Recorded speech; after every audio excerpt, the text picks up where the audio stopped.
There are three things I want to talk about here. The first one is knowledge and human interest.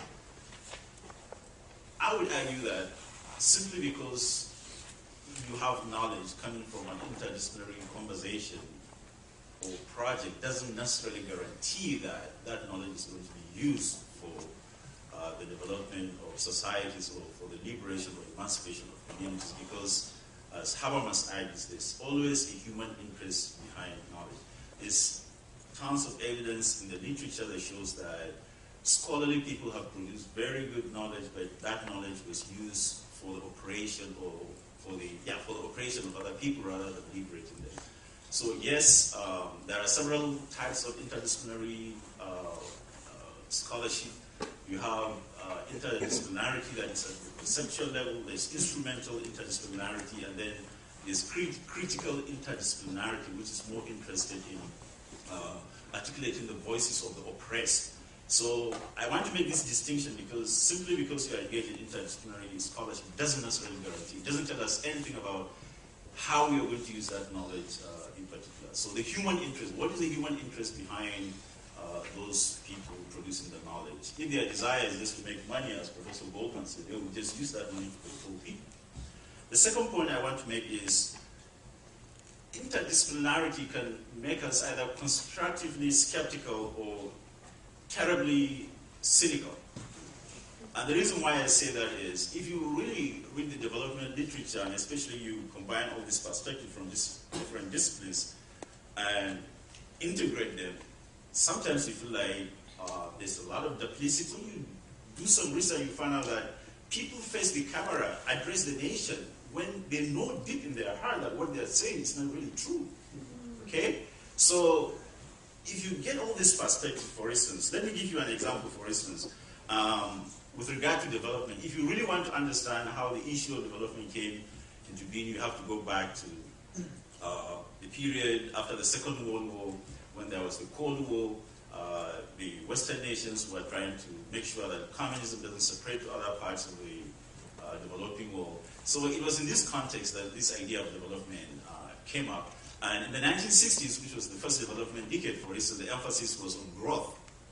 And actually, there was a lot of economic growth was very high in the 1960s, but they also found out that poverty really increased, even though the level of economic growth actually increased. So in the 1970s, then there was this emphasis on growth with distribution, basic needs, kind of like social justice kind of thing. But what happened was that in the 1980s, you get market fundamentalists, they took over. And when the market fundamentalists took over, the whole agenda of social justice became even a problem. What is justice? This is the kind of debate we're really having now. So if you really look deeply into this whole question of interdisciplinarity, you are probably going to become either you're going to become either very cynical, or you're probably going to become constructively skeptical. The third issue that I want to say about that is, in my view, because development is rooted in the whole Western meta-narrative of modernity, and I would argue that originally, in my view, this is my own personal opinion, that the idea of modernity was oversold to the people of this world. What I mean by it was oversold, there were so many promises that were made to people in the name of modernity. This is supposed to be something that is going to lead us to, if you like, economic nirvana or some kind of the New Jerusalem, okay, the celestial city. But increasingly what we find out is that this is not necessarily the case. There's a lot of duplicity in modernity, okay? I don't believe, for instance, if we talk about democracy, we talk about economic growth or whatever, I don't believe that if every country in the world adopts American economic system, I don't believe that there is enough resources in this world for every one of us to do this. So if you go around telling people that they should adopt this economic system as it is, I would argue that you are not sincere with yourself. The second thing is, if you talk about democracy, if every country in the developing world is going to be as democratic in the United States, pursuing its national or her national interests, it's not going to be possible for some of the Western nations to get what they want. Because sometimes true democratic process in third world countries may go against the national interests of many Western nations and the corporations from Western nations. So you talk about democracy, it seems to me like people are not really very honest about that, in the sense that if other countries are going to be as democratic as the United States in pursuit of their national interests, there's going to be some problem there. The second question was, what are the trends and issues affecting current approaches to international development? One, market fundamentalism. Market fundamentalists, and I make a distinction here because not all economists are market fundamentalists. But just as we have religious fundamentalists, there are market fundamentalists. These market fundamentalists are very, very dangerous. They kill more people than the number of people that died during 9/11. Okay? The problem is that the people are killed because of the public policies that these people recommend. Many people die because of those public policies in developing countries, but we don't get to hear about that. Before we finish this program, how many people are going to die in developing countries because of something really, really very simple? You look at some of the WTO rules on intellectual property rights with regard to drugs and all those kind of things. You really come to the conclusion that market fundamentalism is a serious problem. You should feel afraid of them just as you feel afraid of religious fundamentalists. The other thing I want to say about that is, I always make a distinction between trying to create a market society and trying to create a society that judiciously uses market. I think people conflate these two, but they are two different things. The market has been used before Adam Smith, it has been used before the Enlightenment scholars. The question is, how do you use the market judiciously in your society, not trying to create a market society? A market society is almost as simplistic or very narrow in its vision as a theocracy, for instance. So there's little or no difference in that aspect because they have very limited views in that aspect. The second thing I want to mention under this is, when you look at the literature, you also feel like a lot of people are devoting a lot of time to come up with discourses that will legitimize inequality. They don't deny that there's inequality. No, what they are really doing, right from the time of people like Nozick, for instance, you see this idea that is trying to legitimize, well, inequality is just one of the greatest things that can happen in human society because it inspires those people at the bottom to try to aspire to those people at the top. So you should celebrate if there's inequality because it creates motivation among people who like to be like others or something like that. So when you look at the literature, I feel one of the major trends you see in development, in the development literature is to try to legitimize inequality, not to deny it. There are people who do that, and it is but they do it in a very subtle way. Third, I think one of the major problems we're also facing is this increasing trend to transform citizens into consumers.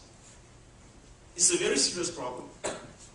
You are going to, increasingly we're living in a society where people will have more power because of their consumer status than they would have as in respect of their citizenship. Before we finish this program, I know there are people who are going to arrive at the Minneapolis-St. Paul airport. They probably have reservation at the Radisson Hotel just across the street here. There are Americans who are living citizens of the richest country in the world, but they don't know where to sleep. They don't know where they're going to get dinner today. So if you have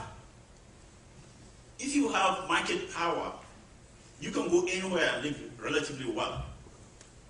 So your citizenship doesn't give you as much. So this problem of shifting from citizenship to consumer status is really a very serious problem to international development. And then fourth, another concern that I have is the progressive disappearance of the human. When Professor Goldman was talking, I thought there was some elements of that. When people talk about business, water is not about human beings. No. Those companies, those corporations you mentioned, for instance, it's not the immediate concern is not about those human beings, but it's about what is the rate of return or what is the bottom line or something like that. Okay? So this is what I mean by the slow but increasing disappearance of the human in that respect. So if the language that we use in terms of evaluating development projects or anything like that is focused on numbers, the human beings just disappear. Okay? And then the other thing is the poverty of ethnographic understanding and appreciation. I think one of the things that we know from the literature is that you cannot just implement public policy on development just at the general level based on aggregate statistics that have been generated from communities, but the data has been aggregated at a very high level of abstraction such that if you make a policy decision based on that aggregate data, it doesn't tell you what is really, how that data is relevant to any one particular community. So if we can have ethnographic studies that show us the nuances and the differences across communities in this world, I think that would help us much better in terms of implementing public policies than just trying to reduce a whole country in spite of its diversity to some kind of general statistics. Now, the final thing, the final area, the final question was, what is the future of this interdisciplinary field? Well, the first question I would say, the first response I have here is, how people use the knowledge they have acquired is not essentially an intellectual question. It is a moral and ethical question. There is nothing that says that simply because you are educated, that guarantees to us that you're going to use your knowledge ethically. No.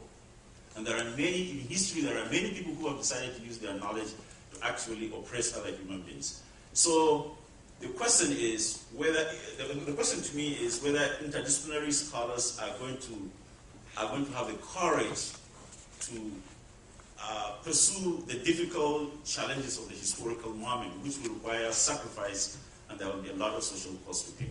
But otherwise, how you decide to use your knowledge is a moral and ethical one. It's not necessarily an intellectual one. And then next, I would like to say also that assuming we continue with this interdisciplinarity, it's going to probably transform universities. I think most of the time, like in a research university, like this university, for instance, you're probably highly compensated. The reward system is more in terms of the research you do, right? And you just want to get published. And we know from research that interdisciplinary scholarship is slow in producing publication or scholarship because you're trying to integrate so many things. You can go faster if you're just focusing on one discipline, one area. You can publish much faster. So the whole question of the reward system in the university system will have to change, the recruitment system will have to change, and I think the way some courses are taught will have to change. The other thing I think that is also going to be very, very important is it is going to change the people who are involved in the process. There are certain personality characteristics for people who engage in interdisciplinary scholarship. You have to be somebody very curious. You have to have humility. It's a quality that is very, very difficult in our culture. Because if you are very humble, people think you're stupid, you don't know what you're talking about. Okay? So, but humility is really very important if you're going to engage in interdisciplinary scholarship, because no matter your specialization, you need to still pay attention to what somebody is saying in his or her discipline. And then I think the other thing that is also going to come out of it if we continue is the democratization of knowledge. What I mean by that is interdisciplinary scholars are people who learn to communicate very effectively. One of the problems that academics have is their inability to translate these complex ideas that they have into a simple language that ordinary people can really understand. I think if you are going to be a good interdisciplinary scholar, you have to learn to develop common vocabulary and communicate in a very simple language that everybody can understand. You don't have to rely on the jargon of your discipline. And I think that would make a significant contribution. And then finally, on the question of international development, I problematize the concept of international community. My assumption sociologically, coming from reading Durkheim, is that one of the things that defines community is you have to have some kind of shared solidarity. I'm not really sure that we have an international community where there is a shared, some kind of commitment to certain values. So who are the members of those international communities? If you read Joseph Stiglitz' work, for instance, he argues that most of the time when they go to some of these meetings of the World Bank or some of these organizations, the WTO, he says, you look around the table, who is represented there? You think when the South African government, when the finance minister of South Africa goes to discuss with the World Bank or whatever, you think he's there to represent the interests of the ordinary South African who is living in informal settlements? Or you think if the Indian finance minister is in the World Bank, he will be talking about those people living in rural areas? No. So when you really think about it, it's really the middle class people, the elites and middle class people of developed countries with their colleagues, with their friends in third world countries that are really the international community. They are the people who shape these decisions. All the others seem to be really neglected.